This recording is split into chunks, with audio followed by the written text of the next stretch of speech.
Hello, everyone. This is Matt. And Lowell. Hey, and this is Macabre sometimes, maybe monthly, maybe weekly. Who knows? We'll figure it out. Yeah. I mean, we're basically neighbors, but we'll make this work when it happens. But anyway, we are both writers for Macabre Daily. You can check us out at macabredaily.com for all your latest horror news and other stuff like reviews, rants, and interviews.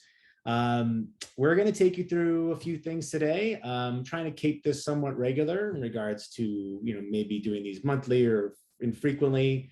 But our main topic we're going to discuss today is the films of Wes Craven, specifically top 5. And I believe we're doing these ranked. Is that correct? Like in order. Okay, yes. Good. Surprisingly difficult. Yeah, well, at parts. I mean, I feel like we're probably going to have some overlap. It's just undeniable considering Wes Craven that we'll have some overlap. Yep. Cursed is number 1. Spoiler alert. Spoiler alert. It's what's that slasher he did before he died? My Soul to Take. That's the one. Not on the list. Yeah. But not as terrible as people say. Begging for a remake is what I always say about it. Fair. Well, considering I couldn't even remember the name of it. It's definitely not on my list. So but anyway, we're going to talk about the top 5 from Wes Craven in order. But before that, we'll just talk about a few pieces of horror news from the Macabre Daily site, talk about what we've been watching, and then we'll dive into our topic. So with that, let's start with some news. Looks like Rob Zombie's Monsters is going to be PG, which as I live and breathe. I know, right? I'm actually kind of excited about this. I think because it's kind of a chance to see what Rob Zombie can do when he's been restrained. And I think sometimes when you have a filmmaker who doesn't have, has free reign, you kind of get sometimes greatness, sometimes you just get whatever they want to do without someone checking them, So I don't know. What are your thoughts on the Monsters and the PG Monsters? Well, I'm an Addams Family guy. Okay. But I mean, I'll Get see. out. Excuse me. I mean, I'll see anything Rob Zombie makes. And I'm not even a Rob Zombie fan. Yeah. I just like every time a new movie that he makes comes out, I want to see it, and then I want to see it with commentary right afterwards, because I feel like his commentaries are fantastic. I mean, I wish he'd write a book. Yeah. All of his movies have elements that I love and elements that I hate, sometimes even in the same scenes. Like, he's a provocative filmmaker, and I good or bad, I want to see what he does, even though I don't feel the need to watch House of a Thousand Corpses ever again. But I mean, Devil's Rejects and everything after that, like, it's, I know what he can do, and I'm very curious to see what he can do with a PG rating. But I mean, he's always made his bones about being a big Monsters fan, so we'll see. It kind of feels like it needs to be seen to be believed, but yeah, I'll be there. I agree. I think it's kind of I don't want to call myself a Rob Zombie fan necessarily, but what I will say is I definitely give him quite a bit of credit, I think, for doing his own thing, for better or worse. And I think the Monsters, it was kind of interesting that this is what he's doing, but also it kind of makes sense. So I'm, my expectations are set appropriately at minimal. Yeah. Which I think is probably the best place to be. And it looks like we got some pictures of Cassandra Peterson in her role. So as a real estate agent, yeah, a little less spooky than normal for her. But I think the news here is less Cassandra Peterson's role in this, but more just that it's PG. Yeah. And that I think it'll be interesting to see what he does with this, because if he nails this, then maybe that's his niche, like maybe, Robert Rodriguez had a lot of success with Spy Kids. So maybe there's something to be said about playing down a bit. Honestly, a PG-13, a PG Rob Zombie movie is 15 minutes long in my mind. So if you parse it, like if you take out what's allowed in a PG movie for, like, let's say Devil's Rejects, you have maybe a good 15 minutes, including like the credits and end credits. So yeah, I'm curious about the needle drops too. I wonder what music he's gonna put in it. So kind of hope, if nothing else, we might get a really killer Munsters theme. Yeah. Which obviously will hopefully will riff on the old one in a new way, but yeah, we shall see. Another bit of news is, looks like we have another paranormal horror film coming that has to do with God. So yeah, I plan on watching this actually in the coming weeks. I don't know too much about it myself, but I know we have a screener that is just waiting to be watched. So Godforsaken follows an indie documentary crew who travel to a small town to chronicle a bizarre and seemingly unnatural case. The film was written and directed by Ali Akbar Kamal and stars Chad Taylor and Milie B. Rondeau and Katie Fleming. What are your thoughts? This sounds like found footage. What are your thoughts on found footage? Well, first of all, just you reading the description, it kind of sounds like someone's filling out horror Mad Libs. Yeah. But if it does a good job with all these tropes that we've heard of before, it's fine, great. But in terms of found footage, I don't want it to die. I just want it to go away until it has something interesting to do or to say. I mean, I haven't seen that new Paranormal Activity movie. I want to, but I can't do another streaming platform. I can't do it. Yeah. I got Peacock for Halloween Kills, and then they put out the MacGruber series, and I'm stuck. I'm bought in. What can I do? You're in. They got you. Yeah. But I mean, I remember watching The Sacrament, like 10 years ago? That movie's like 10 years old. And I mean, found footage was already pretty tired then, but The Sacrament was so good that when it was over, I was like, damn it, people are going to watch this and think they can do as good a job in found footage again. Like this is going to lead to like 10 more found footage knockoffs. So hopefully Godforsaken is good enough to inspire a bunch of terrible copycats. Yeah. I mean, flattery is the best form of, what is it? Imitation is the serious form of flattery. There it is. We're professionals, folks. Yeah. But in horror, like that's a lot of flattery since there's a lot of imitation. I keep an open mind on these kinds of things because I think when you have such an ambiguous synopsis, it's kind of hard to know what you're going to get. Sometimes it's a good thing, sometimes that's not. But as far as found footage goes, I tend to agree with you. I think it's, it hasn't reinvented itself in a way that feels like it's new again.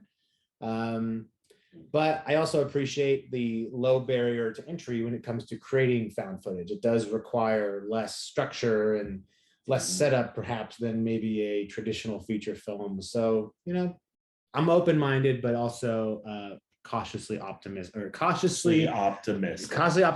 But also carefully not setting my expectations out of place.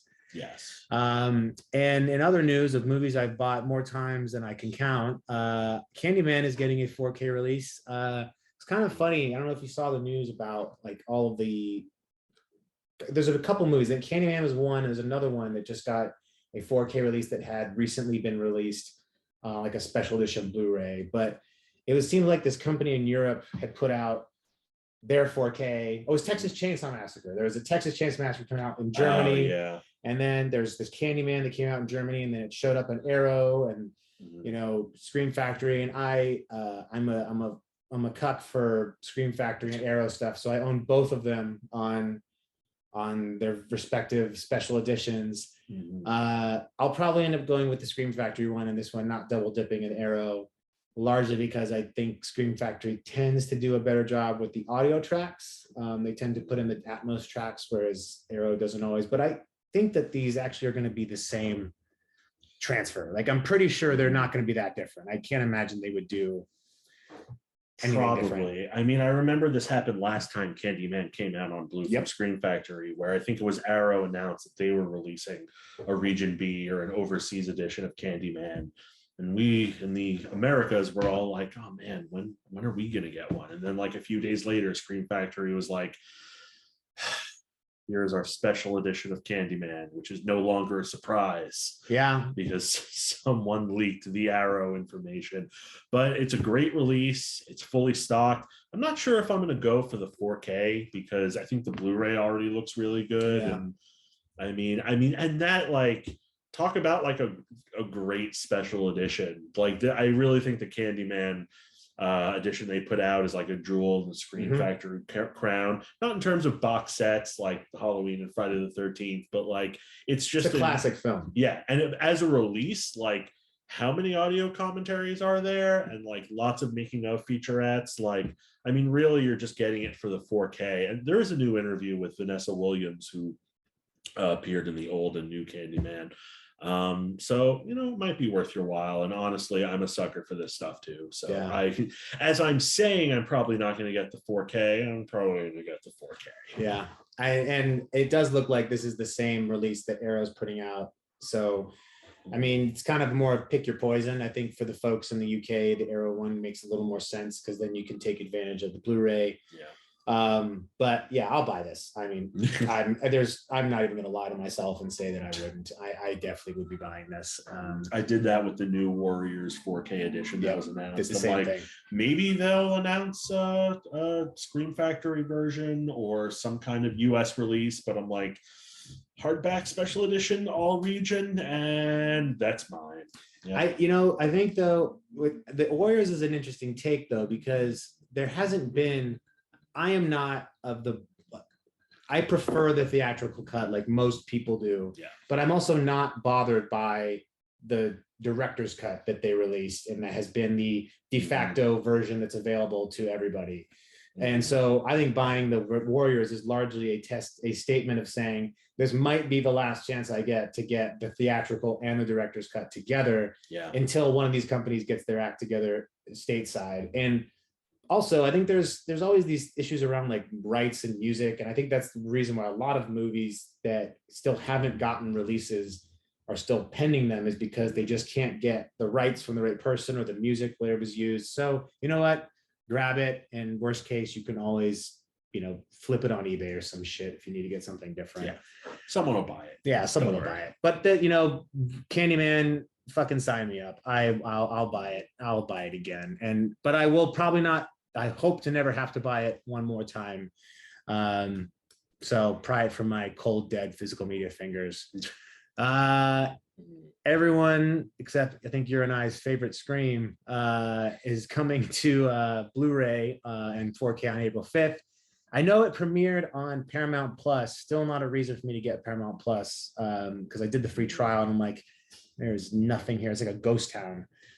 I mean, I like the Reno 911 movies, but that's not enough for me. Yeah. And I got it just so I could review The Stand for Macabre Daily, the new Stand, and then I promptly canceled it. Yeah. But of course, they are probably going to put out cool new stuff down the line, and I am going to have to jump back into that pool, but not for this, because I'm going to own the 4K. Yeah. I am. And yeah, I liked it. It was fine. I mean, did we need it? Probably not. But honestly, it was better than the past few Scream movies. It's the best one since the second. Sorry, kids, just not a fan of 4. Yeah. I like parts of 4. But yeah, and I mean, it's got commentary and it's got like behind the scenes stuff, and it feels like a expensive fan film. Yeah. And that's in this case for Scream, that's kind of good enough for me. I mean, I feel like Scream 4, and someone on another podcast, I think it was Halloween, said this before, that Scream 4 being about remakes kind of took the wind out of the sails a little bit of the new Scream being called Scream and being about like, I'm not saying I'm not saying that. I'm not saying it either. I'm not endorsing that. You can't make, and that's the thing. I like this movie, but like, no, Five Cream, you cannot tell me of what a word that is, what is a word that is being used among movie nerds when it's not, and you just made it up. Like Scream at its best is when it's like following the trends and saying something. And I think with this, it's like, the The Force Awakens, Yeah, where it's like we're going to get ahead of it and establish it when it hasn't even been established in like popular culture. Yeah, just because you pee on the hydrant first doesn't mean you're the first one to pee on it. You know, Yeah. like there's this. I will buy this because I fucking hate myself, and I'll buy movies that I hate all the time. But I don't hate. Did this you movie. hate it? No, I didn't hate it. But I definitely felt it wasn't necessary, and it's better than it probably deserved to be. Mm-hmm. But it's not something that I find myself compelled to love in any way. And it, you know, speaking of a Wes Craven episode, it doesn't really. Yeah. I think it's a good. It's something like writing a letter to Wes Craven and say, "Look at what I made for you." Mm-hmm. That's kind of what it feels like, as opposed to this is in the spirit of what was intended with Craven's Scream initially. Mm-hmm. Either way, I'm gonna buy it. I'll watch it again and I'll own it because I am a completist first and foremost over someone who has to buy just what they like, because I own too many things that I don't really love. Looking at you, Vinegar Syndrome, I love your stuff, but not everything works for me. That's okay though. Yeah, some things just aren't for you, which is something that I wish would permeate the internet. Yeah, no, and you know what? That's okay. Yeah. That is okay. I have realized, like, the Fear Street movies, they're not for me, and that's okay. I don't need to be the center of all of horror movies' attention, nor do they need to cater to my needs. I just will take what I like, and everything else. Mm-hmm. Funny story about a Scream DVD release, real quick, was that I went to Target in Florida a few years ago, and I saw a 2-pack of the first 2 Screams on just regular DVD for $5, and I'm like, that's a perfect buy. Yeah, it's the only ones I cared about, and they're both right there, and it's $5. I'm in. But then I'm, of course, a slut for 4K as soon as I got my 4K player. So I haven't upgraded my Scream to 4K because in my older years, I am deciding that I am not going to shell out the money for the one-offs. I'm going to wait for the eventual box set, which however long that may take. But I mean, they're making a 6. I mean, they're making 6 Scream, guys. Watch what's going to happen. There's going to be a Scream 2 on 4K, and then a Scream 3 on 4K, and then they're going to come back around with the alley-oop and say, now we're putting them all together, and I'll have to buy it 7 times. Like the Child's Play is a great example. I thought I had the definitive set at one point, and then they released a new one when the new movies came out. Now that's even dated. So you know what? Eventually, there's going to be a giant Chucky-sized box set that. They're going to do it again because there's no special features on the sequels. Like, I mean, for 2 and 3 anyway. And like, I don't need to own Child's Play 3, but Scream Factory, if you put out Child's Play 3 with commentaries and features, I'm going to military school, motherfucker. Let's do this. Yeah. And I don't care if they're blanks or if they're paintballs, but hopefully the paintballs. Well, on that note, what have you been watching? As we were talking about before, I checked out Fresh, which came out on Friday, with Sebastian Stan, directed by Mimi Cave. So do we want to say what it's about? Because it's kind of like a reveal, like a third of the way through. I don't, I think just use the word that describes the genre that it's in. Romantic comedy. Yeah. Romantic comedy with heart. So to speak. I don't, I saw it too. I watched it last night and I liked it. I don't need to see it again, but I liked it. It was a good experience. I definitely think it felt, I'm a big fan of this more. I think horror movies are feeling more grounded in regards to not so much like what happens in that movie, but more like the characters feel a little more grounded. Mm-hmm. And I think that's a trend I'm here for, is like grounded characters in horror. Again, pointing the finger at 5 Cream. Those didn't feel like anybody I know, but then again, I'm not in high school, so maybe I'm the wrong one. I don't watch Euphoria. I don't know what the kids are doing, but I don't think they're all doing what's on Euphoria. That's a no, which I like, but that's a whole nother. That's a whole mountain of discourse. Anyway, Fresh. Well, would you give Fresh a recommend? I would. I'd solid 3 stars, and Sebastian Stan is just killing it. Yeah, like he's everything he's in that I see him in. It's just like, oh, he's really good. Yeah, he was in something else recently too. I don't know if it was horror adjacent. I'm trying to think at the top of my head, but it's not coming to me.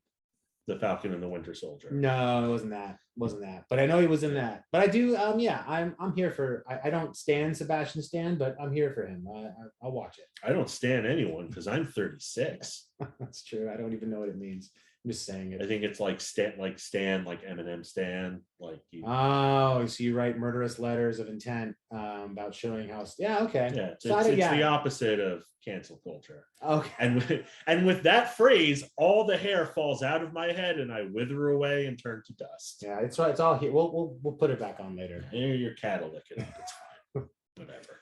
All right. What else you been watching? Fresh. I watched the new Resident Evil. Okay. Resident Evil: Welcome to Raccoon City. I got it from Netflix on DVD because I still get DVDs from Netflix because it's the best and cheapest way to watch movies. It really is. You know, I'm not going to rent a million things. And honestly, as part of a monthly subscription for something, this was totally worth it.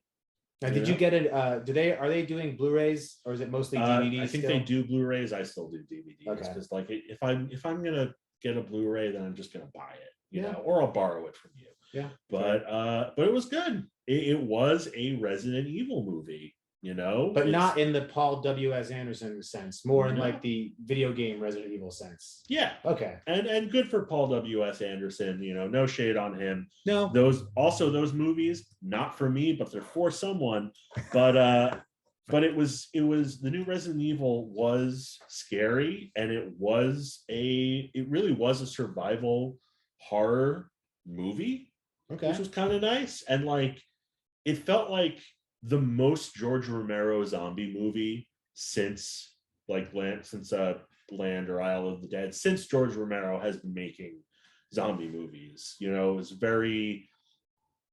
didn't feel super long, but it did feel like it was trying to do maybe a little too much. But, you know, of course there's a setup for a sequel, and you know, I'll watch it. I'm curious. Oh, and Derry from Letterkenny has a small role. Oh, hey now. I'm like, what are you doing here? I just became that Leonardo DiCaprio meme, just like.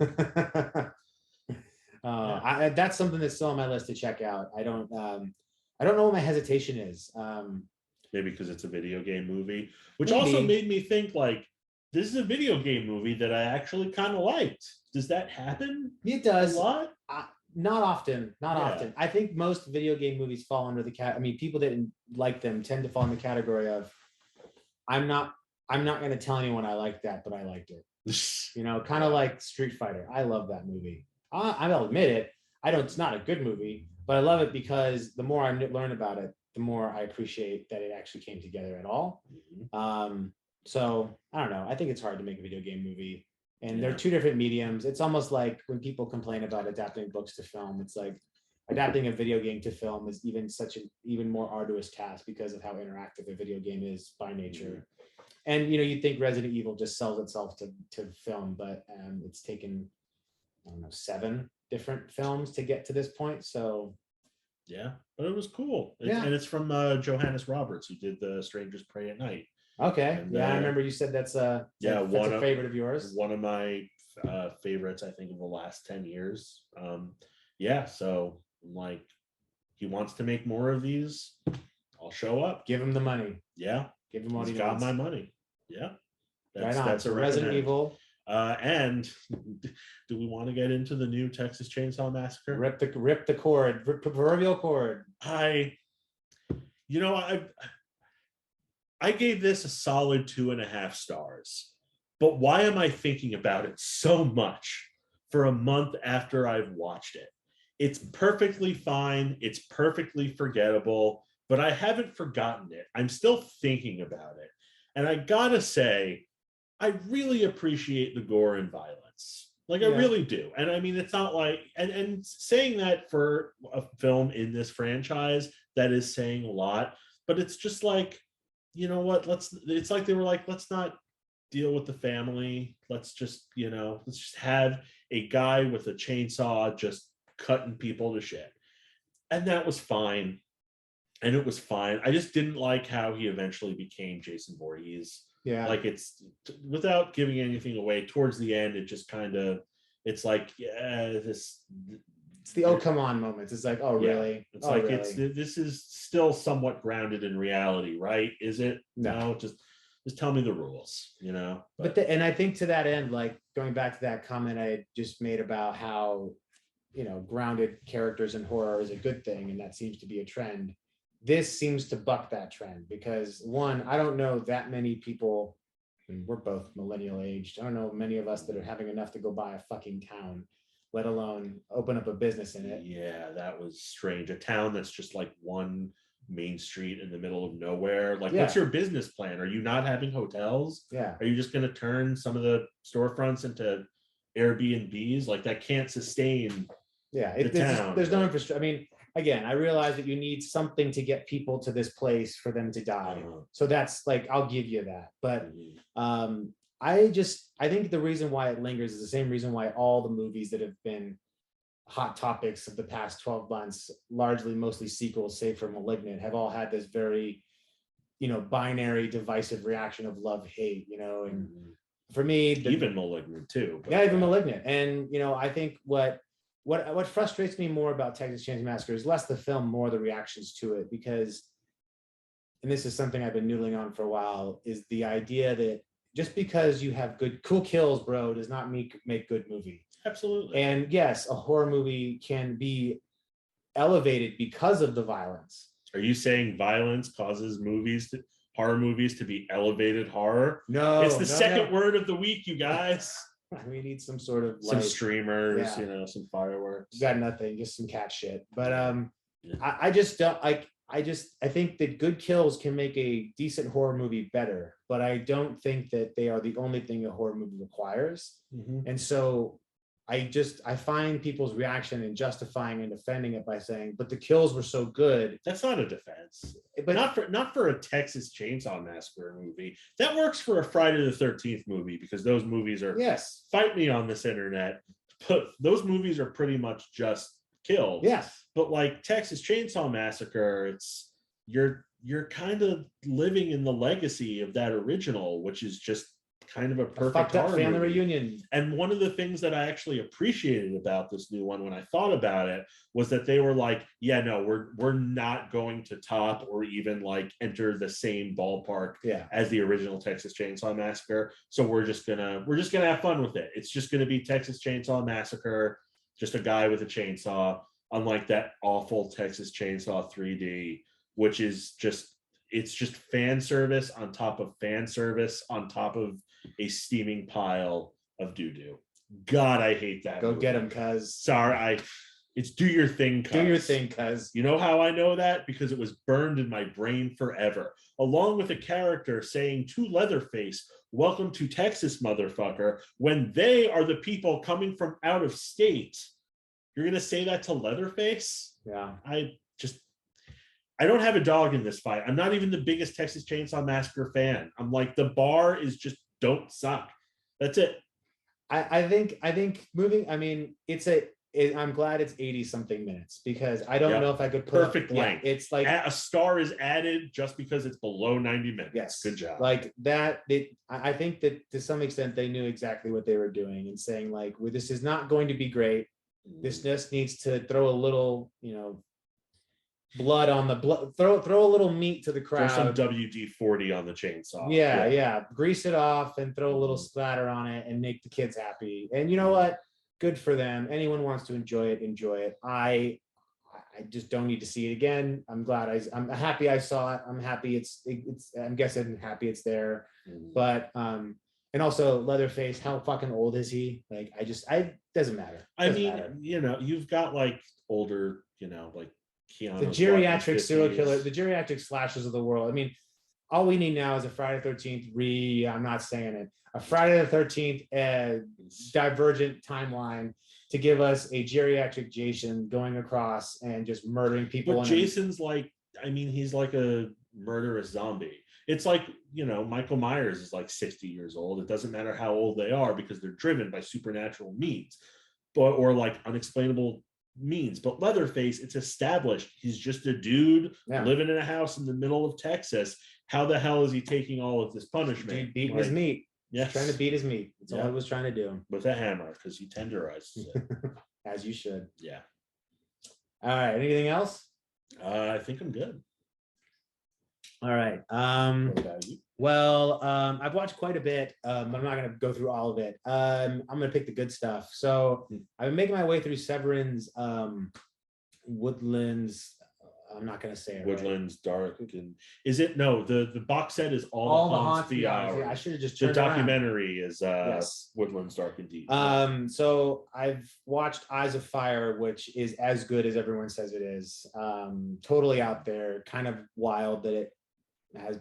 It's one of those movies where if you after you finish, you're like, why was this, like, this would have killed at any point in time, so why was it so hard to find?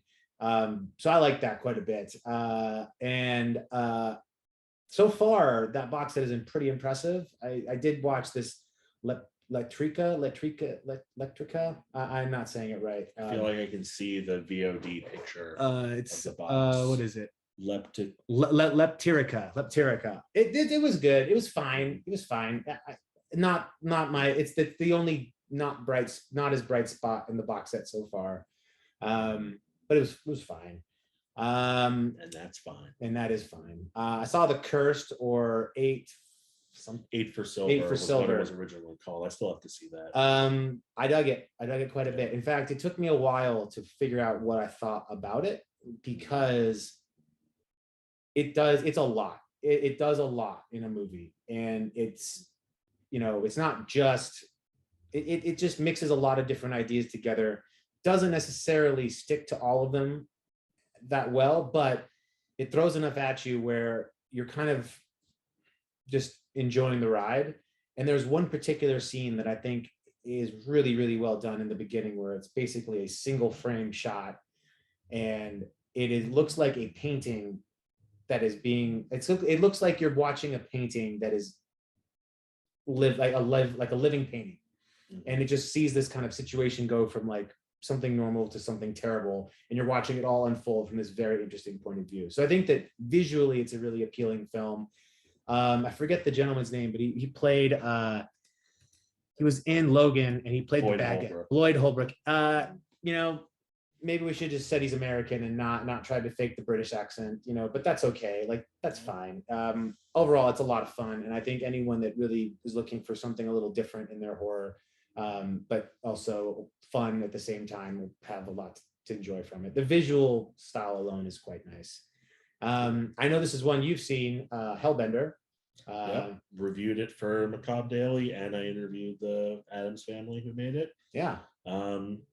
Really cool. Yeah. Some great example of low budget horror filmmaking, all in the family, and take some surprising turns. It does. I was genuinely delighted by watching it, which is not, there's a lot of movies that I don't feel the need to go back to ever again. They were a good time watch, but that's one I actually feel like I would like to see again. And I think that there's it's probably one of the more original horror films I've seen in a long time. I think it takes a genre that is largely underserved with witches, and does something different. So I dug it, and it doesn't feel like it's low budget, which is really kind of the point, of low budget, is to really create something that makes you forget that it has or does not have the budget there.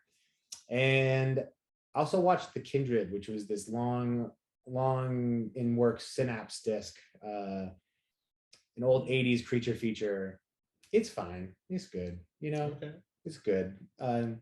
I don't know if it's worth the $50 price tag they're charging for it at the moment, but if you can get it on sale, it certainly does have some good effects. You'd be, it's not the worst way to spend 100 minutes. 100 minutes. 100 minutes. Okay. It does breach that 90-minute threshold. So, and does it earn it? I think it suffers from what most 80s horror films suffer for, as far as age, is that the expectation of pace has changed. And so you get these kind of really saggy middles that are bookended by some exciting starting points and some, killer climaxes. But right in that middle, it tends to meander a little bit, which is okay. But it's a good watch. The special features are decent enough. I started watching a little bit up behind the scenes. So if you're real into the film, there's some good stuff behind it. But I think that's it for me. Cool. Well, on that note, we're going to get to the meat of what we're talking about today, which is Wes Craven's top 5. So we're ranking these in order. And what was how did you get introduced to Wes Craven? Do you remember the first movie you saw of his? I don't remember the exact first movie, but I can tell you I was a Freddy Krueger fan since I was a little kid. Not even really the character Freddy Krueger, but the Nightmare on Elm Street franchise is why I love horror. It's why I love movies. It was my gateway drug with a capital D. I can't even really look at Freddy's Dead objectively. I know it's not like a good movie, but it just brings me so much joy. Like there was a screening at Alamo Drafthouse a few years ago, and I went to it and had a ball.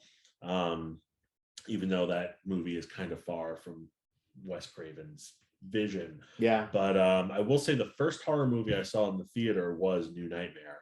Oh, wow. And yeah, I didn't get it at all because I was in 4th grade, but it was very exciting. But yeah, as I got into horror, Craven's name kept coming around. And I think the sweet spot for when I got into him was 94 to 96 from when I saw New Nightmare to when I saw Scream in the theater. And I didn't see Vampire in Brooklyn in the theater because to me that's an Eddie Murphy movie. Might have dodged a bullet there. I don't know. Someone will tell me different, but yeah, I mean, it's not on my list of Vampire Brooklyn, but it's not bad. It's not, it's just, it's different. I feel like if I rewatched it, I would find a lot of good things about it that I wouldn't necessarily think would be. It's a lot better than I think. And again, I always feel like Craven was a little bit ahead of everybody else. Oh yeah. And like sometimes to his benefit, sometimes not. Very similar to like people like Tobe Hooper, his filmography doesn't have, more so than Tobe Hooper, but he definitely doesn't have this kind of trajectory like John Carpenter did, or, like David Cronenberg, where they just kind of pump out these hits like one after another. There is a lot of unevenness in their filmographies, but I think my first introduction was definitely Nightmare on Elm Street, but People Under the Stairs is the movie that always stuck with me.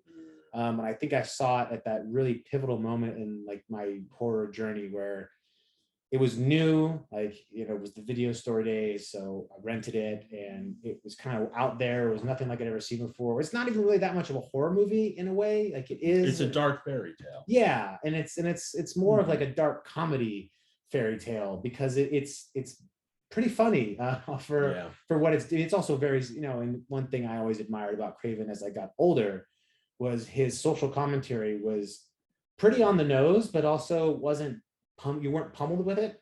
Yeah. And I thought he did that really well. He's an ideas man, first and foremost. He is. I mean, he's a good filmmaker. Like his movies are on the whole pretty workmanlike. I mean, they're memorable, but he makes movies, I feel, to service the scripts that he writes. Yes. And I also will admit that I have not seen all of Craven's movies. I tried to pack in a few. I mean, Music of the Heart's not on my list, I'll tell you that much, and I haven't seen it. But there's ones like Red Eye, which I haven't seen in years, and I just I remember being okay with. I've seen Deadly Blessing, and I don't want to see it again. Yeah. But there's one like Deadly Friend I was curious about. You hadn't seen it? No, I haven't watched it yet. I haven't. Oh, you haven't? No. Oh, well, good thing you told me because I won't ruin something for you. Okay. I will say, and anyone who's watching this who's seen the movie knows what I mean. It has one of the greatest deaths in horror ever. I have heard that. Heard that. I've heard that that's the saving grace of it, so to some end. But it's kind of sad when like you think that that's the saving grace to this movie because he's really trying to tell like a personal story about like childhood and your friends and first loves. But this death, let me tell you, you will never forget it. All that stuff out of the window as soon as you see this death. Yeah. All right. Well, I think we'll start in reverse order because that builds to the climax, right? So what's your number 5 on the top 5 Craven list? I think this might be controversial, but it's a controversial film. I put the original Last House on the Left, which I've seen it twice. I own the special edition, but even thinking about watching it now, I'm just like, I don't want to do that because it's so uncomfortable, but it's so effective. And I think it deserves a spot on this list because it was the first time that he revolutionized horror in a decade, which he's done 3 times, which we'll talk about later.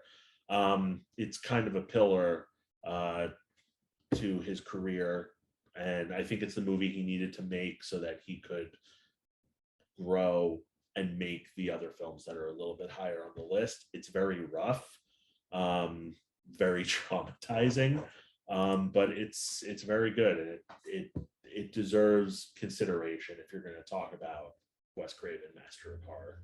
Yeah, I it's the movie that I always feel icky watching it because it does feel like a snuff film in so many ways. And I didn't put it on the list largely because it is a movie I just importance aside, I took this from the approach of what are the movies I go back to for Cravens. And even though I appreciate that importance of it, it's still something I just don't. And that genre, rape revenge, is not something that I'm really drawn to. Like I think Revenge was the last rape revenge movie I saw where I was like, okay, I could go back to this, but also because that movie takes a lot of liberties that I appreciate. And visually it's pretty out there. But yeah, you can't understate the importance of Last House on the Left, and the fact that it still makes you feel like you're not supposed to be watching it is a pretty telling, I think, remark to leave on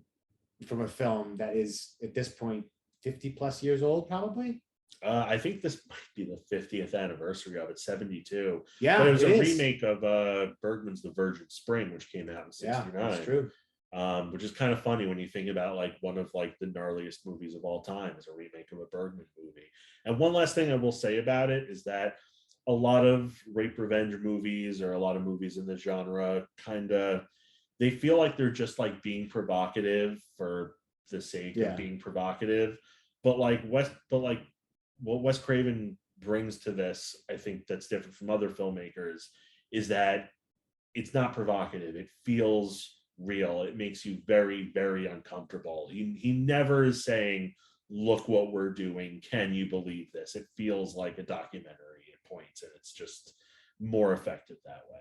I almost wonder if that's because the novelty, there wasn't a novelty yet. Like I think of I Spit on Your Grave and Last House on the Left as being kind of very similar in the way they make you feel when you watch them, because they have this really rough Texas Chainsaw Massacre-esque, like, filmmaking style that feels documentary, gritty, and gross.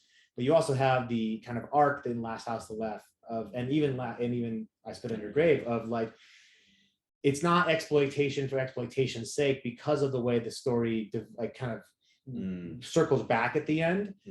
But even then, like, I think the ending of Last House on the Left, like, nobody wins, and I think that that's kind of the point. It's very nihilistic, but at the same time, it's very authentic, and you got to give credit for that. But I'm glad it's on yours. It's not on mine, but it is. I'm glad it's on yours. And I mean, it's funny because I Spit on Your Grave, I just watched that for the first time about a year ago. And, that's another one that I was dreading to watch, but it was really good. And it is like a tough watch at first. Yeah. But what was fascinating to me about it was that there is a ton of female nudity, but none of it is meant to be titillating. Yeah. It's like there's no, like, you can imagine a sleazier director, doing more with that, but it's like every time she is naked, it's not for you. Yeah. It's in the moment. It's like there's a reason why for the story, and it's like, that's why people talk about like a feminist defense of I Spit on Your Grave, and I would balk at that without even having seen the movie, just hearing about what it's about. But like I'd listen to that. That sounds interesting. Yeah, again, I think it's that idea of they're not there. I think you said it right. It's not what it's for. The nudity there, the violence there, it's there to make a point, to make you feel something. And sadly, the sentiments expressed in those movies around how, the danger that women face is unfortunately something that hasn't progressed all that much over time. So, I think that's the Relevance still maintains it, but I do agree that in lesser filmmakers' hands, as we've seen, these elements become less about the experience and more about how can we exploit this even further.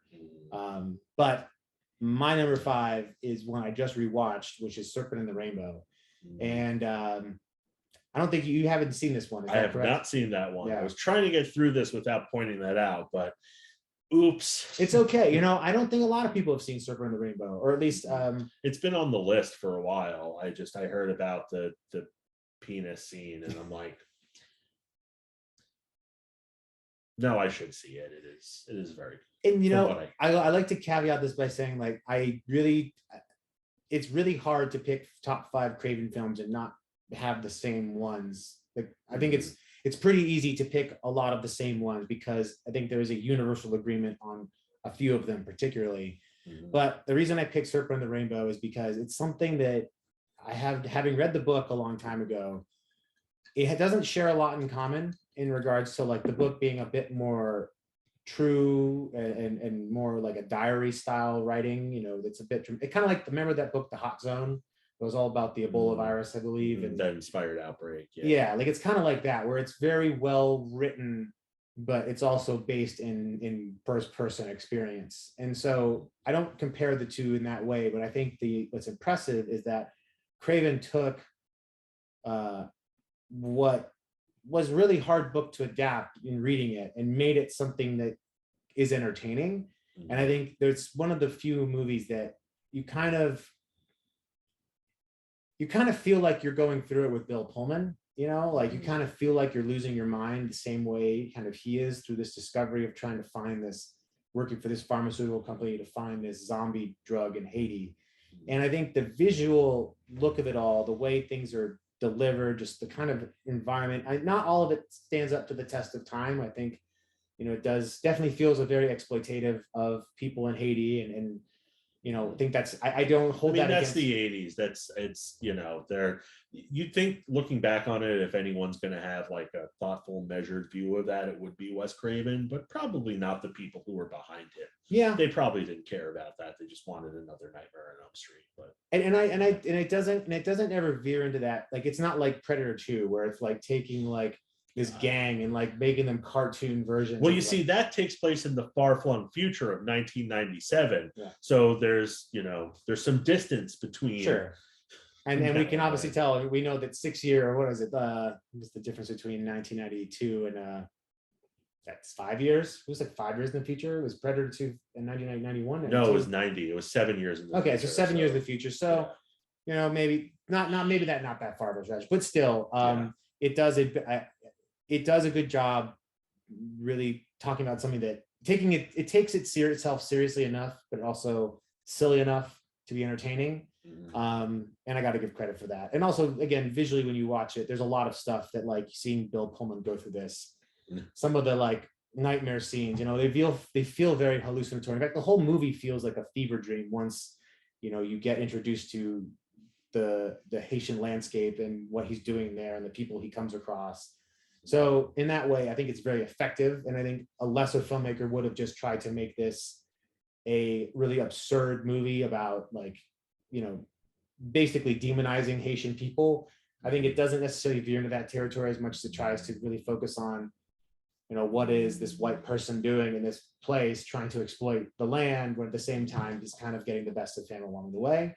And again, it's not perfect, but it is entertaining. And it does do some really interesting things in regards to some of the visuals. Like, there's a great jump scare with the snake and coming out of the skull. So there's just a lot of cool, just, you know, it's like an Indiana Jones horror movie is probably the best way to put it. Cool. All right. What's next on your list? My number 4 is New Nightmare. So good. Yeah. And I mean, I thought about doing ones that I just enjoyed watching. And I do enjoy watching this. It's not necessarily my go-to nightmare. But I almost put Scream 2 at number 5, but I didn't because of where Scream is elsewhere, even though, you know, this might not be the last Freddy Krueger appearance on here. So I don't know what the rules are, is what I'm trying. The rules that I've set for myself. No rules. Just tossing them out there. I like New Nightmare a lot. It's the first real meta horror movie. Everyone knows there'd be no Scream without it, but it's captivating. and it's thoughtful, and it's, you know, it's Wes Craven's reclamation of the franchise that sort of got away from him. And I really think that there's no other movie in any genre like it. I know people have been comparing the Matrix Resurrections to it, but still, no, like this is, you know, it's like Keanu Reeves isn't waking up in a simulation one morning.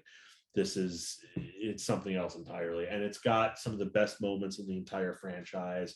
And it's got like kind of a touching mother-son story. It feels like The Ring a little bit at parts, you know, like there are no teenagers here, you know, it's like it's a Freddy movie for adults. It also makes Freddy scary again, which I think is like you said, the reclaiming Freddy. And I think that's what, you know, in some of the interviews and things I've read about his inspiration for it, you know, he was largely attacking the idea that you lose these people you're supposed to fear, become less fearful because of how ingrained in our popular culture they become, that they're less scary than they are idolized. And I think it does make Freddy scary again. I had a hard time not putting this on my list because of how much I enjoy the movie. But again, I wanted to say, I tried to take an approach of saying, what are the Wes Craven movies like? You know, if I'm going to put a meta Wes Craven film on here, like, I think I know where I'm going to go with it. But it is, you cannot be understated how important I think New Nightmare is to like horror film, and particularly nowadays where we're seeing a lot of references to nostalgia. You know, there is some theories that say over-reliance on nostalgia is a signal of a cultural decline. So if that's the case, we are in for some real shit. Oh, God. But let's jump down that rabbit hole another time. But I do think that what they did at New Nightmare, and again, kind of like another movie we're going to talk about that is very closely related to New Nightmare, doesn't really stick the landing. But it does do a really good job of making Freddy scary again. And it has what, for my money, one of the best scenes in the franchise, which involve like that dream sequence in the beginning that involves the mechanical hand. Yeah. And, you know, they really, and when it comes to doing meta right, I'm going to get on my soapbox for a second. Scream 5 lives in the shadow of New Nightmare, because, and not even they all live in the shadow of New Nightmare, but anyway. But like what New Nightmare was doing, what Scream 5 was doing, even before Scream was doing it. But the way that to me, New Nightmare is the way you do it. It's you make reference to the existence of these films and the world they live in, but you don't become over-reliant on them to the extent that you lose the point of what we're supposed to be focused on. In this case, New Nightmare was to bring Freddy back into a point of fear, and using the kind of commercialization of Freddy as a means to do that, I think is a really intelligent and interesting way of doing it. Whereas, you know, Scream 5 tends to take the approach of, let's just overdo it. Let's over rely on Scream to the extent that it becomes the only thing we're riffing on. I kind of thought Scream 4 did that more than Scream 5. Scream 5 definitely does that, but it was a place to where I was okay with. But Scream 4, that's where the franchise's head goes all the way up its own butt and starts just walking around like some malformed creature. I see what you're saying. I like Scream 4 only because it follows Craven's suit of being ahead of trend. It is the movie that was talking about social media virality and the role that will play in our lives well before anybody else was. And that's so true, and while it doesn't always execute everything as well as previous entries, Scream 3 outstanding, it does take chances. It's the first time Scream 3 and outstanding have been in the same sentence, but sorry. Yeah, but context matters. Context matters. That's true. That's true. Also, someone online said that there are no bad Scream movies. I disagree with that. Get fucked. Well, I disagree with that, but I accept that hypothesis. That is not the ravings of a mad person. No, well, yeah, I've heard hotter takes, but that's definitely not. Anyway, But so yeah, your number 4, New Nightmare. I wanted to put it on there, but I also wanted to be different. So we can just call that my honorary 4 or 5 as well. I took the route of going Swamp Thing. We can put it 6. Okay. And again, Swamp Thing, much like Surfing the Rainbow, is not the world's best movie. Swamp Thing. Oh, so. Well, okay. I've seen Return to Swamp Thing by Jim Wynorski. That's great. Which I love. Love it. I love that movie. It's the first comic book movie that set the template for every other comic book movie that would come after that Marvel did.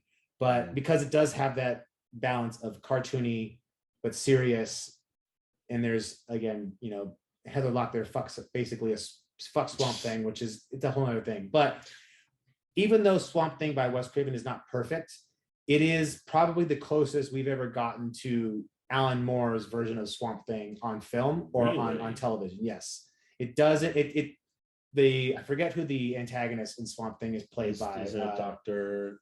Arcane? Dr. Arcane, but I forget who plays the Ray Louis Jordan. Louis Jordan. Ray Wise is Alec. Yeah. And first of all, the makeup in Swamp Thing kicks ass. Like the Swamp Thing makeup looks great. He looks great. You know, Agent Barbeau's fine in it. But it definitely feels more like Alan Moore's approach to Swamp Thing, where it was less about Swamp Thing being a hero and more the conflict of having to exist in this, you know, this hybrid, you know, this mutant existence, and the challenge that brings from not just wanting to be the person you were, but also what comes from trying to adapt to the person you are now. Now, it's not as deep as I make it sound. It is not the, you know, it definitely feels a lot slower than most movies. It's not near as violent as a Craven movie usually is, but it does have some pretty out there action. And it is, for all intents and purposes, a really great popcorn flick. So, you know, if you're looking to go back into superhero films before they were all spectacle and were a little bit more founded in some sense of heart, you know, you could do much worse than Swamp Thing. And again, it sticks with me because I saw it at such an early point in my life. Even though I was born a couple of years after it was made, it was on TV a lot. And you know, those movies that were on TV a lot, they stick with you in a really interesting way. They're not always good, but they just stick with you. Rock and Roll High School Forever on HBO all the time. Yeah, I mean, Beastmaster. Beastmaster is, and Beastmaster's a good movie. So I'm not. There's a Kevin Pollak joke. HBO stands for "Hey, Beastmaster's on." Yep, and it's true, and it's true. And TNT is hey, well, I can't do an acronym as witty as that right now, but hey, Legends on again. But I like Swamp Thing. I think it definitely doesn't get as much appreciation as it could because of the expectation. But also, it was made in a time when there wasn't many superhero movies made, if any at all. I mean, Superman hadn't come out yet. No, the first Superman 80? Yeah, 78 and 80 was number 2. So we got two Supermans. So we got two Supermans. But, you know, Swamp Thing's a pretty different creature for, I was trying to find a better word for that. But it does a good job of getting the main points of the Alan Moore story down. It doesn't get some of the ethereal kind of really heady stuff in there, but it does do a good job visually of delivering that. And if you get the 88 films version, that is unedited. So, you know, for those that are interested, there is a bit of nudity, but that doesn't really make the movie in any meaningful way, unfortunately. Darn. TNA doesn't make horror work. Are you kidding? All right, what YouTube channel are you on? Yeah, I stay out of YouTube. But anyway, number 3 for you. Number 3 is the one that I'm probably most excited to talk about. People Under the Stairs. I just love this movie. And I thought a few years ago when I was rewatching it that it is the most Wes Craven movie ever. Like, I'm thinking about like what movies are like, doesn't necessarily mean it's their best movie, but what movies are the middle of the Venn diagram of a director's proclivities. Yeah. You know, like it's got their stamp all over it. Yeah, exactly. I mean, this has social commentary, booby traps, fraught parental relationships, a girl who finds her voice and stands up to parents who are wrong, extrapolated, of course. You know, and mostly just booby traps. Yeah. But you know, like I would argue that John Carpenter's Vampires is the most John Carpenter movie because it is a Western. There's an anti-hero, there's supernatural terror, there's some ambiguity towards the end. You know, doesn't mean it's a good movie, but like they are all over it. And Wes Craven is all over the People Under the Stairs.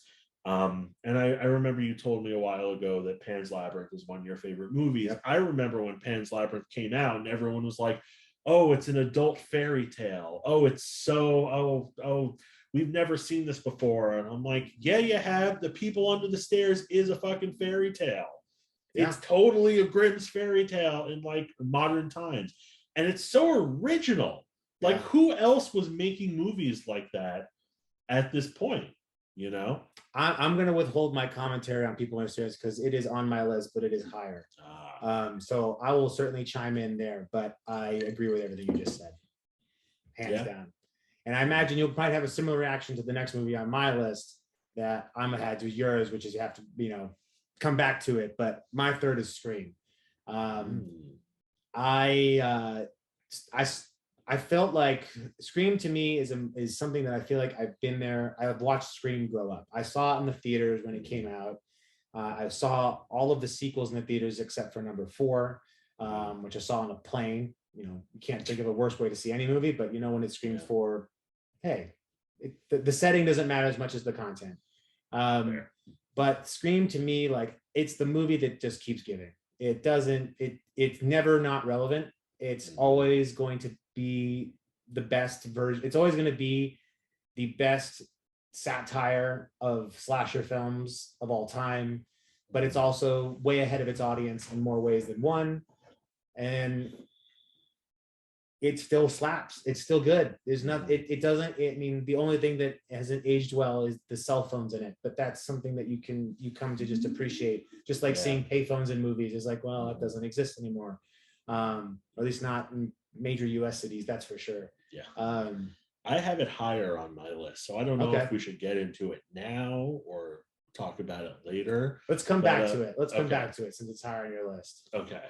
All right, so that brings us to number 2.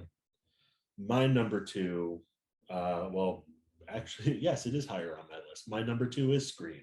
So let's go right into it. I wouldn't even say it's a satire. I mean, it is meta, but it's not like, satire, I think more along the lines of Mel Brooks and the Zucker brothers. I mean, that's more parody, I guess, than satire. But I wouldn't call it satire because it is first and foremost a great murder mystery. Yeah. Like it takes it all seriously, which is one of the problems I had with Scream 3, which is where like these are all cartoon characters. And like, granted, you've got 20-something-year-olds playing teenagers, but it's the closest approximation to relatable teenagers that we have. But there is it is a whodunit, and it's a good, very well constructed whodunit. And I was talking to Grady Hendrix about this when I interviewed him. He's like, it's one of the few horror movies where you're like, yeah, anyone is a suspect. You can kind of see, any one of these people can turn out to be the killer. And I think that it's the first 2 Screams have something in common, which is sort of lost in the rest of the franchise. And minor spoilers, but the motivation of the killer, you've got sort of like a meta movie related motivation. I think it's totally fine to spoil Scream at this point, because if you haven't seen it already, I don't want to ruin maybe the later ones, but I will say that the motive, there's the I'm crazy of it all, but then there's also the you did this to me and my family of it all, which is in the first 2 Scream movies, but it's kind of not really in the others. And I think you kind of lose a little bit by doing away with that. I mean, the 5 Cream kind of I'll never not call it that. Yeah, it has to be called that. I'm sorry. It kind of brings some family stuff into it, but not sort of in that same way. But like it's shoehorned in. Yeah, like, but there's a personal reason for it beyond just like I'm crazy. Because if I'm just crazy, then like why am I going around killing people with a knife? Why don't I just like plant a bomb wherever, or like go to school with a gun? Like. There are real character motivations to sort of that sort of propel the plan, as it were, and it's just so fucking good. Yeah, I mean, and the reveals are still some all-timers. The opening with Drew Barrymore is just one of the best scenes. It's one of the best openings of all time. Yeah, and it's just like, I mean, just watch it again, like where their conversation goes with the guy on the phone, when it takes the turn. I want to know who I'm looking at. That's all Kevin Williamson's script. And it's just so tight. There's no fat on it at all. It's great. It is the 90s horror movie. And I'm gonna defend my satire statement by saying that you mentioned that the actors are all like 20, playing teenagers, but they're all 20, 30 something year olds. Like that, I can't help but feel that wasn't intentional, because that's every slasher movie. Every slasher movie is comprised of people that are at least 10 to 15 years older than the character's supposed to be playing on screen. Yeah, because you can't have actual teenagers. Yeah, you can't have actual teenagers, well, nowadays, who knows? Like, but as far as what you're showing in most, particularly when it comes to the more lewd aspects of slasher films, absolutely, they need to be older. But there is it's so subtle in its satire, because it's the kind of thing, like, if you're you can watch it as a straight horror movie and get just as much out of it. Like, if you're not a horror movie fan at all, you watch Scream, it's still great, and you may not pick up on the references or the jabs and all of the subtlety that goes into making it not making it referential without being kind of reliant, right? Yeah, it's frosting, it's not the cake. Yes. Yeah. And the casting of Scream is just perfect. Matthew Lillard is one of the Stu is one of the best characters in horror, because you just, especially when you see how just how things turn out in that movie. The last part, the whole kitchen scene is just outstanding. Yeah, it is. And it's pretty great. And who plays Billy Loomis again? Skeet Ulrich. Skeet Ulrich. Like, I'm not a Skeet Ulrich. He's not someone whose career I've followed in any meaningful way. But he does great. But he nails it. And particularly because you see this guy. Like, when I remember first seeing Scream, I was kind of confused by his character, because I'm like, why would Nev Campbell like this person? Like, there's not, like, he feels like an outcast, but same way you can kind of get like, oh, I can kind of get why that bad boy. He's the bad boy, right? He's baby Johnny Depp. That is a very apt. He's cried. I'm not the first one who said that. No, well, sure, but yeah. But yeah, there's just, everyone's really great in it, and everyone nails their part. And it definitely has one of the few films that it's definitely, in my mind, is one of the slasher movies that made the slasher getting fucked up a normal thing, as opposed to being invincible. You actually show like that this person can get knocked around. And I think one of the best things about all of the Scream movies is they maintain that sense of like, we really need to fuck up whoever's playing Ghostface like multiple times. And especially in the new one, like it's there. I feel like that's a subtle reference to all the others, but like, you want to talk about Ghostface like getting fucked up and things not going according to plan, that's all over the new Scream. And I appreciate that. It's got to be intentional. It has. I will give 5 Cream creators enough credit to say that I don't think anything in there is by mistake, but almost too intentional. But this isn't about 5 Cream. This is about Scream. So Scream kicks ass. Yeah.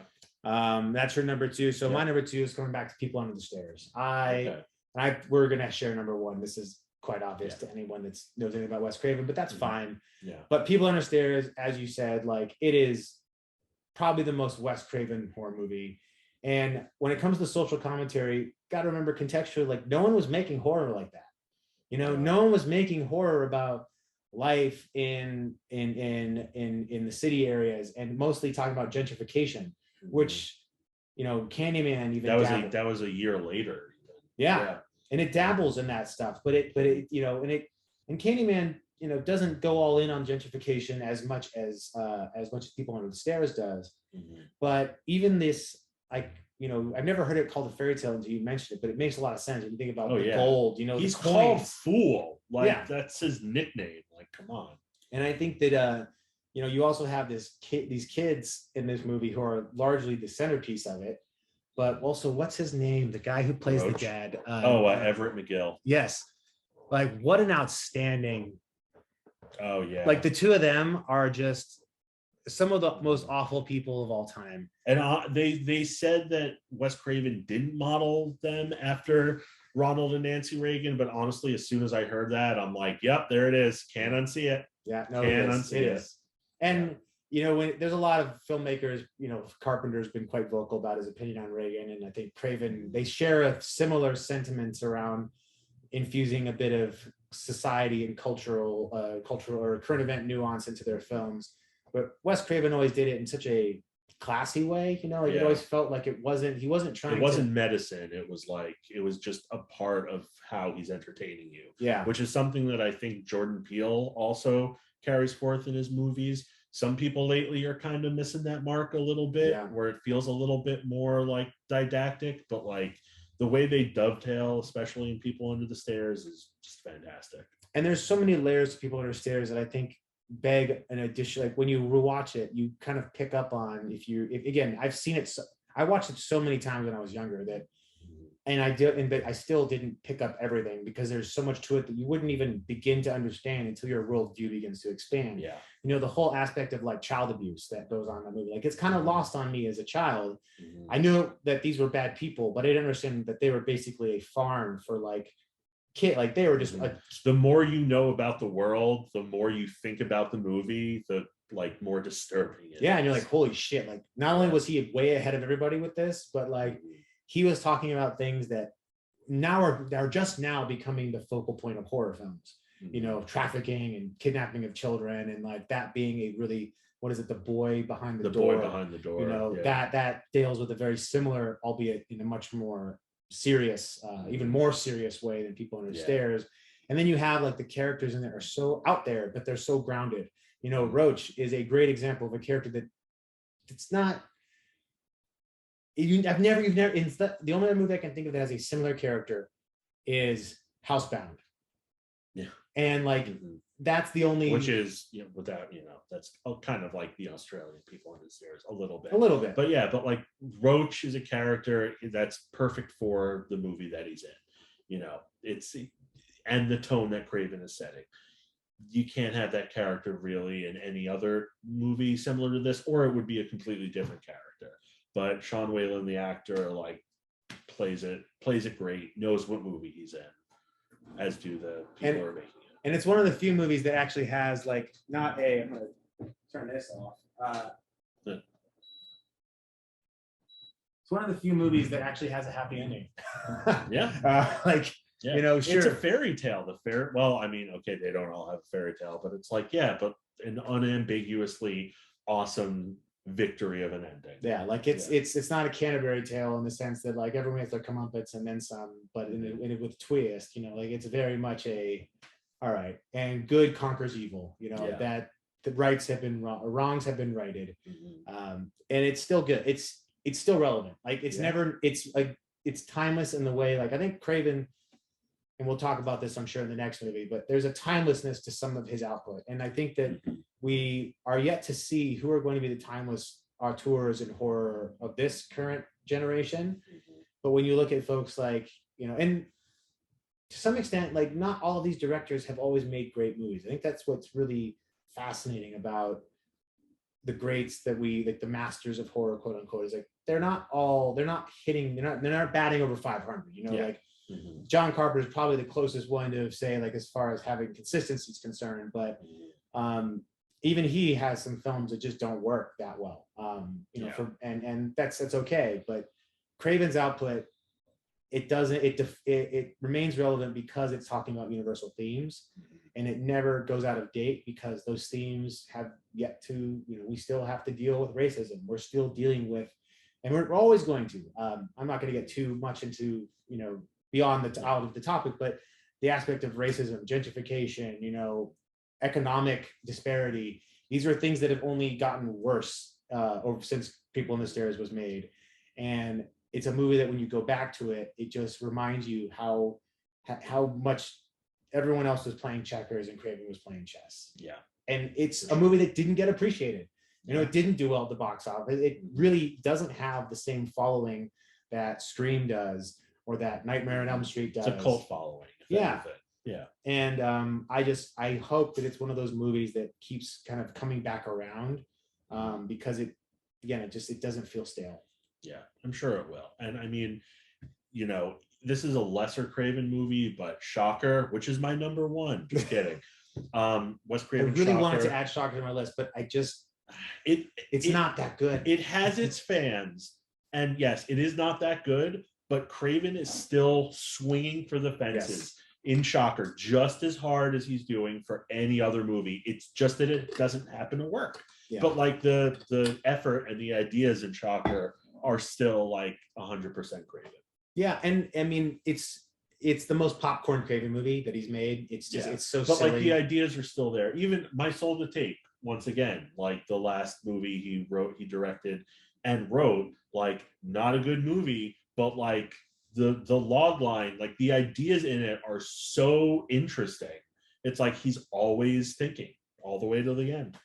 Before we get to the number one movie, because I know we're on the same page with it, I think it's worth to mention, do we think that we'll ever see a version of Curse that was intended by Craven and Kevin Williamson? I don't know. I mean, honestly, it's entirely possible that when Harvey Weinstein knew he was going down the drain, he must have gotten rid of a bunch of evidence.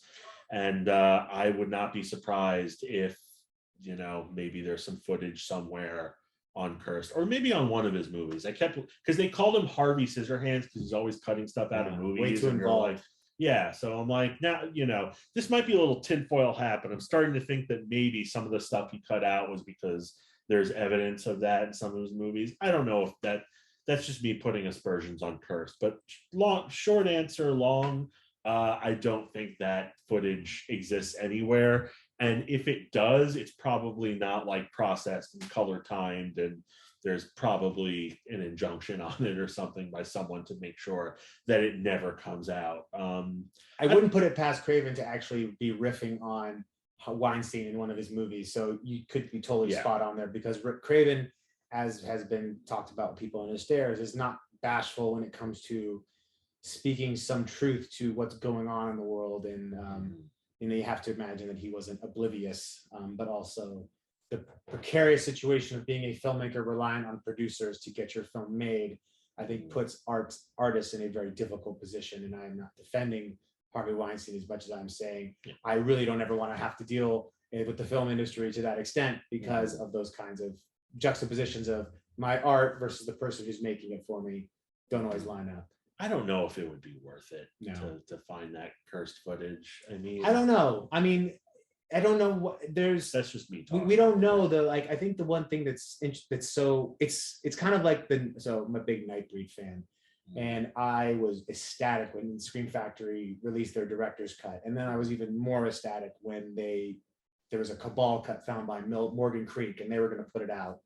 Now, you know, sometimes the legend is better than the output. So in the case of the Cabal cut, like, yeah, it's not the best version of Nightbreed, but from a purely fan perspective, it has value because it is it's everything. It feels like everything they filmed. And I think that because we just don't have we don't have a Craven cut that is sanctioned by him in the way it feels like we're missing something. Now, we could be missing something that should be lost or maybe isn't worth finding, but it will always carry that kind of cult-like mystique around it, you know, because of I'd love to read a book about the making of Cursed. I mean, I always said, you know, back when I watched The Walking Dead, like, there were all these shakeups behind the scenes, and I'm like, I kind of can't wait for this show to end, because we are going to get the best oral history. All the tea is going to be great. Oh, just mountains of it just being spilled down Hollywood Boulevard. It's going to be the Boston Tea Party of drama, I'm sure. But I have to go back and rewatch Cursed, because... Do you though? Yes, I do. Do you though? I've seen it once, and I saw it so long ago that I don't really even remember it. Now it's probably because it wasn't very good. I want you to know that Cursed, it's on my saved HBO Max right now. I haven't watched it. I don't know how to talk you down from this ledge, because it doesn't even feel like a Wes Craven movie. It feels so compromised. I mean, I went to see it in college with my roommate, and he's just laughing at the film and at me throughout the whole thing. Like, I can't believe you took me to this. I'm like, it's Wes Craven and Kevin Williamson. What could go wrong? What is happening? I know they're smart. What's going on here? It opens with Bowling for Soup covering Little Red Riding Hood. That's how it opens. It's not the worst offense, but no, that's not the worst offense. But just as a tone setter, like, that's just the worst expositional dialogue. Like, you find out that Jesse Eisenberg and Christina Ricci are brother and sister because over the phone one of them says, "Well, you are my sister," and it's clearly ADR, and it's just go with God. I know. You're not going to talk me down, but I also am probably going to tell you you're right. So I will. Then again, I also am waiting for the Scream Factory version. No. If they're not going to find the cut, then it's not. But I still would spend a whole nother hour talking about what you thought of Texas Chainsaw 3D, which is, it's not the worst one in the series. I'll say that. But I haven't seen them all. So anyway, you want to talk about dissecting a corpse, but anyway. Well, I think it's pretty obvious that the number one is clearly going to be Deadly Friend. That's not even the right one I meant to say. The joke's dead now. It's Deadly gone. Blessing. Blessing. That's the one. Yeah. Which is not good, but that's okay. It's Nightmare on Elm Street for you, I'm pretty sure, isn't it? Yeah. Come on. I don't know what else can be said. I mean, I do think it's important to acknowledge The Hills Have eyes, but I also I was surprised that it didn't make either one of our lists. Here's why though. Alexander Aja's version is so much better. Yeah. Like it's not comparable. And the thing is, like, Hills Have Eyes doesn't represent, like, Last House on Love is a better pick than Hills Have Eyes because one of them is more groundbreaking than the other. Yeah, I would rather watch Hills Have Eyes if given the choice, but it's not as good. No, ask me again in a few years what my number 5 and like Hills Have Eyes 2 is not awful, but it's also just more of like the same, which is kind of boring. And I think, again, if it wasn't for Alexandra Aja's Hills Have Eyes, then it might have made its way on there. But especially because it's so good, but it's almost like Alexandra Aja just running circles around the original. Like, he's not remaking it from like a point of like distaste. No. He's not going like, for all intents and purposes, it's almost the same movie. Yeah, no, and that's the thing. That's what's so crazy. It's pretty much the same script, but just better, bigger, and better, and bloodier. And it's like Craven was a producer on it, but like, I wonder if like he felt a little like, ooh, as he's watching Aja go to work, because he's just like, oh shit, like this kid is like. I'd like to think then, in honor of Craven's memory, that he was a good person who was, nurturing. He's on a commentary for it too, which is, and I mean, you can't have the remake without the original. No, it's just, it's interesting because it follows so closely. But if you would have if we put this into some context, right? Because The Hills Have Eyes came out after The Last House on the Left. Mm-hmm. If they would have had the level of violence in The Last House on the Left on The Hills Have Eyes. Mm-hmm. Then I think it would have probably ended up on my list but the thing is, it's just, you watch it and it feels so dry. Like it doesn't have the same kind of visceral violence that some of his other movies do. And so he's capable of it. And it largely stands out because of just taking this kind of like Mad Maxian horror. It's a Mad Max horror movie, basically. But the family's not as endearing in the original as in the remake, which is ironic because they get more dialogue and screen time. But but it is a good movie. It's just not the greatest, and it certainly is not something that I feel the need to go back to because of the remake existing. Yeah. But on that end, a remake that isn't dwarfed by the original is Nightmare on Elm Street. And goddamn, I mean, to me, we were having such a nice time, and then you brought up the Nightmare on Elm Street remake, you son of a bitch. You know what? I'm not saying it's great or even good, but I will say it's there. I don't hate it.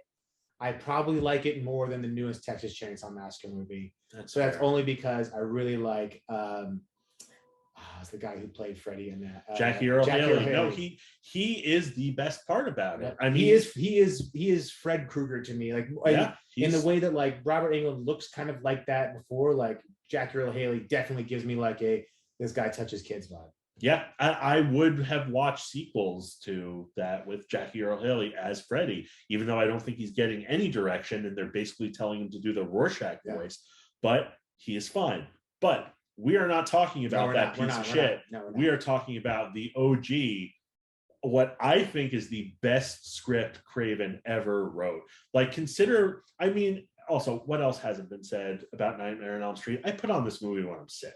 I can put it on day and night. I know it back and forth. Yeah, and like I've looked at it from like a script point of view, where I'm like, the way it's constructed, like the structure, the scares, the the exposition, the information that you're given. Like it's not perfect because the ending kind of sucks. I'm sorry. Yeah, there it no, is. it does. We know it. We all know it. And Bob J is to blame for some of that. Yeah, no, absolutely. But he's not fully to blame because Craven kind of loses the thread well before that. Well, I would disagree a little bit, but I will say that Craven he is known for bending to producers. Yeah, in some cases. But like I was going to say, it's not perfect. It's not 100, but it's a 99. It's just fucking great. But you know what Nightmare on Elm Street is? It is the perfect combination of time, place, person, and story. You know, I think the more you learn about a movie like Nightmare on Elm Street, the more interesting it becomes, because you realize how unique the idea was, where he got its inspiration. And I think, you know, hearing Craven's inspirations is just as interesting as the output, because he is kind of a really bright guy, you know, like he's thinking about this differently. He's not trying to make genre movies as much as he's just seeing all this fucked up shit in the world and like, how do I make that even scarier? Yeah. And I think what I think is, you know, Robert Englund aside, you cannot be denied how great Robert Englund was as far as the casting, as far as his portrayal of Freddy, the makeup. I mean, even though the makeup changes and Freddy changes, like he still is a mainstay that keeps you engaged with the series in a way that no other slasher type movie can lay credit to, because all of them actually change their killers and who plays them. Change who plays the killer very often. But moving Robert Englund to the side, there's a lot of stuff that was done in Nightmare on Elm Street that like isn't common, you know, like the way Tina dies, or the way who's just Johnny Depp's character, Glenn dies. Like these are pretty surreal like deaths. Like it's not a slasher movie in that way. It's almost like a supernatural slasher like movie. there are set pieces. Yes. And you know, the Tina one, for example, that's just such a great fucking scene. Like, it's iconic. How can you not feel caught up into it? Because it still holds up today, of just that feeling of like, what the hell is going on? You feel for her boyfriend, I got his name too, Rod. Yeah. Because you're like, what would you do? You know, you feel just as helpless and out of it. And just some of the visual stuff that was done with like the sheet that was used to go above Nancy's head, you know, when he kind of pops out, like like the rubber in the wall, and it's like arguably the best film it is the best film in the series, but it's arguably the best film in the series to deal with what's reality, what is a dream. The way that it weaves in and out and catches you off guard is just always a pleasure. Yeah, and you always feel for these characters too. Like they're not disposable. They're not. Like And I think it's a pretty. I mean, this is not a controversial opinion, but Nancy is the GOAT as far as like final girls are concerned. Like Jamie Lee Curtis, don't get me wrong, she's great. Laurie Strode is great, but Nancy is a badass. But do you know why? I would agree with you, but I think there's a specific reason for that differentiates Jamie Lee Curtis and Heather Langenkamp, and it's really a function of the script, is that Nancy is proactive. Yeah. You know, and Laurie Strode is being stalked, and like when she realizes there's danger, she reacts and she gets out. She's resilient. Top. Yeah, exactly. And she perseveres. And you know, fuck that whole drop the knife controversy. Like, you think he's dead, of course you're gonna drop the knife. Why would you still hang on to them? And also, she seems like a sweet girl. Like, why would she go and stab someone who's already, like, she thinks it's dead? Yeah, exactly. But it's neither here nor there. But Nancy goes out and buys a book on booby traps. Nancy brings the fight to him. Brings the Bisquick. Yeah. Well, no, he Bisquicks her, but you know, she brings the lighter fluid, and it's just it's crazy. Like, there is some overacting a little bit. It's a movie I love so much that I have to look for like the little flaws here and there. Yeah. But like, Nancy Thompson is like. But most of that's on account of how things age, right? Like, the way that Nancy, I mean, Heather Langenkamp does a great job, and it's just like, you know, that was the way. I don't think it never felt to me, that never stood out to me. But yes, if you're trying to find a hole, yes, there are certainly some, aside from the ending. Yeah. And then, you know, but going back to the big being generally like characters, like there's very few movies I can think of that you actually like the characters and you don't want them to die. Like there's just very few horror movies that have that as a central focus or a premise. And Craven's best movies are the ones where you care about your characters. In Scream, you care about Nev Campbell's character. You kind of like this group of friends. You know, that's actually the biggest thing that kind of works in the new Scream is like the characters are kind of likable. Like you're not all likable, but you know what? You can kind of get how this group of people hangs out. People understand. Fool is such a likable dude. You know, and you get the play. Even I mean, well, super Bill Pullman's not a likable guy, but he's not supposed to be. But you know, you really root for them, and that's something that I think people forget about good horror is that it needs good protagonists as much as a good antagonist. Absolutely. And I think a lot of and I would say that there are good protagonists all throughout the Nightmare on Elm Street series. You know, in Friday the 13th and the Halloweens, they're mostly disposable, but like you have this great track record of who are these kids? Why do I care about them? And that all ties back to the first one. I mean, you know, in the first one, it's, oh my God, I was framed for murder for killing my girlfriend.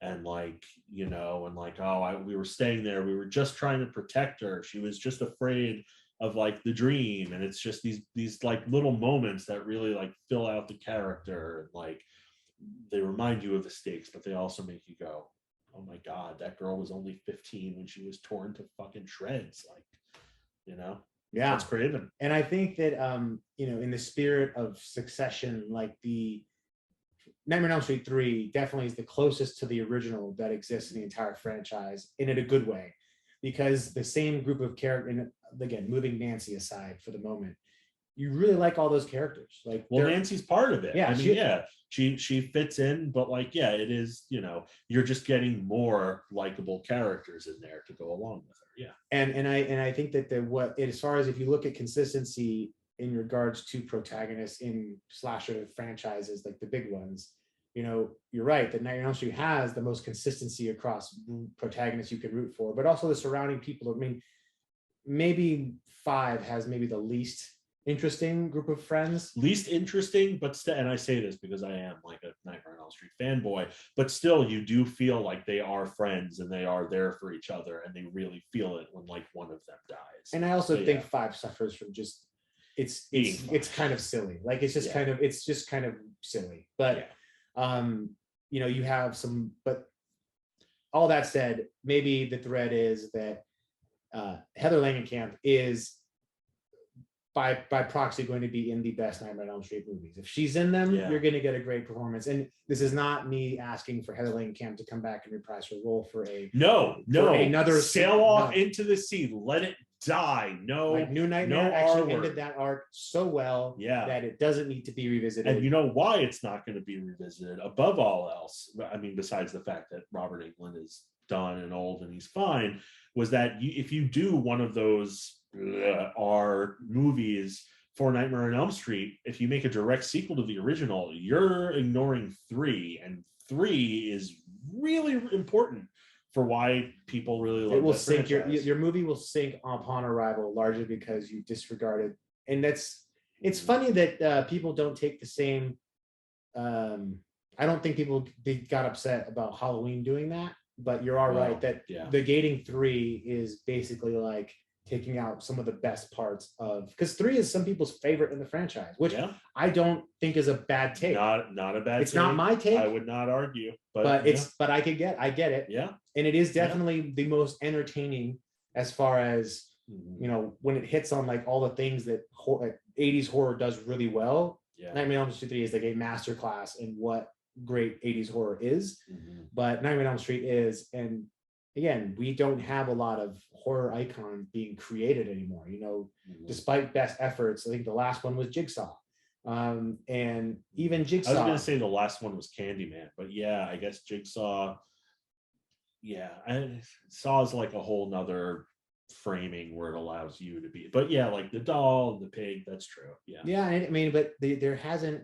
If you're able to etch into history something that will persist beyond you and us and everything else, because Freddy Krueger's not going anywhere. Like he is, to me, as iconic to horror as Dracula is to Universal. Yeah. And these are, and you know his silhouette. Yeah. Like that's all it takes. And he's so unique in a way, like I think what I wish there was more of when it comes to good horror is really interesting icons, like the way Freddy, just as like the backstory behind Freddy, he's a child molester who was burned alive by parents because he got off on a technicality, which is, again, Wes Craven thinking way ahead of everybody. Like that's a very relatable thing that, again, not maybe taking the child molestation out of it, but also this idea that people do bad things and get away with them.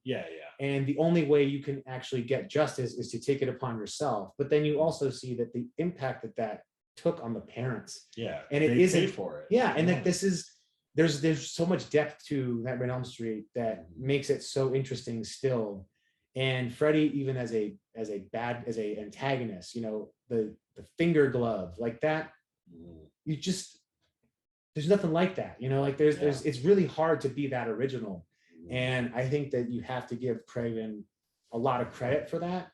But also, I do have an appreciation for him only wanting to dip his toes back because I believe he acted as a producer on a few of them. I think he did have no, he wrote the original draft for 3, and he wrote and directed New Nightmare. That was about it. But have you ever read the original script for Dream Warriors? No. It is nuts. It is a lot darker, a lot more violent. And it's funny, there's the original script, which you can find online easily, but I have a novelization of the first 3 Nightmare on Elm Street movies, kind of like put into one volume. And the novelization of 3 is like a combination of that original script and the finished movie. So it makes me think that there's like one that was kind of, maybe it was written while they were shooting, or there's like a ghost draft in there somewhere. But read the original script for Dream Warriors. It's something. It's still interesting. Like I'd love to like see a reading of it like online or something someday. But but it's still, Wes Craven being super imaginative. On paper, you can see it. And he's no longer with us since 2015. 2015. Which is unfortunate. I think Toby Hooper just passed a little too early. You kind of have to wonder and Romero. Well, Romero was getting pretty old. He was older than then. He was the Godfather. But I think one of the things that I kind of feel most remiss about with regards to Craven is that if he was still around today, just imagine the kind of stuff he'd probably be doing. There'd be more, he would have that respect that I think he was trying. And it's so common with directors that we now idolize, well, not idolize, but we kind of look at to as our auteurs. They didn't necessarily make it when they had the chance. They had opportunity because of the time and place that they were working, but they didn't really get the full credit I think they deserve. Toby Hooper, probably most of them all, probably had the hardest run of it with his own career. But Wes Craven is someone who I think, if he was still alive making films today, would probably be putting out some of the best horror, because that eye for what's ahead is not something that everyone can do. Where we live in a Netflix generation of redundancy and rinse repeat the formula to the extent that it becomes almost stale and uninteresting. He was the kind of guy who was taking chances, and as we talked about, Shocker, it's not a great movie, but it's a chance. But I'll be damned if he's a bad guy who travels through electricity. Like, sign me the fuck up. I'll watch it. It's got a great heavy metal soundtrack. Red Eye is a fun movie. It's not his best movie, but it is a fun, like, interesting and exciting movie that does what it's supposed to do. Vampire in Brooklyn, it's not great, but you know what? It's worth revisiting because it is kind of funny and it is very unique. Again, Craven was always, who would have thought to cast Eddie Murphy as a vampire? Eddie Murphy probably, but it's essentially like John Landis making Coming to America. Wes Craven's like, I'm going to do that, but horror. And he's like, I'm going to get Eddie Murphy to do a horror movie where he plays a vampire. I mean, I don't think I would say don't watch any Wes Craven movie except Cursed, because it's clearly compromised and it's not what he or anyone wants. But like even the not so great ones have great ideas. It's true. Well, I think it's no surprise to anyone what our top 5, or at least top 1, was going to be. Probably some ones that other people agree with. But while we're closing this out, anything to end with on Craven? What's coming up? Or well, nothing from Craven because he is dead. yeah. But I am working on an article for the website where I am, that is macabredaily.com, where I'm sort of imagining, and this is kind of a fool's errand, but I'm sort of taking the iconic horror films of the 80s with their iconic directors and swapping them. So I'm imagining right now what Wes Craven's Friday the 13th would look like, followed eventually by John Carpenter's Texas Chainsaw Massacre and Tobe Hooper's Halloween, which is basically just the remake Rob Zombie's Halloween. Not quite, but you know, it's but yeah, that's a little fun thing I'm working on that nobody has asked for, but I've been thinking about it. So the internet is just a series of things no one asked for, but we're getting anyway. So yes, thank you. More of that. Yeah. Awesome. Well, we're gonna try and do these more. We'll see how that pans out. But for now, you know, stay safe, wash your hands, wash your butt, and you know, watch horror movies. What he said.